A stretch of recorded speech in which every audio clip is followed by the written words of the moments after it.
Mana shunaqa chiroyli tugmalarni yasashni bilasizmi? Bilmasangiz videoni oxirigacha ko'ring, men sizga o'rgatib qo'yaman. Tugmalarda 8 xil razmeri bor. Men ko'proq 28-razmerini olaman. Ko'p fasonlarga to'g'ri keladi. Kerakli matoyimizni qiymlaridan olib, tugma qoplaydigan apparatimizni kalso tarafiga, mana shu tarafiga teng razmerda dumaloq shaklda matoni qirqib olamiz.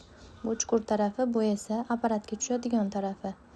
Tayyorlab olgan matolarimizni kalsoga to'g'ri joylashtirib, tugmani o'rnatamiz. Sal jilib qolsa ham tugmamiz chetidan chiqib qolishi mumkin. Mana tugmamizni bosh qismini matoyimiz o'rtasidan ezib, ichkariga joylab olamiz.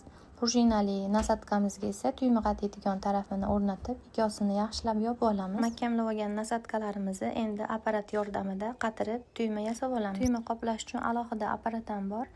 Lekin men mana shu apparatdan foydalanaman. Bunda ham jemchug qoqsa bo'ladi, ham kalso qoqsa bo'ladi, piston qoqsa bo'ladi, knopka va mana shunaqa tugma qoplasa ham bo'ladi.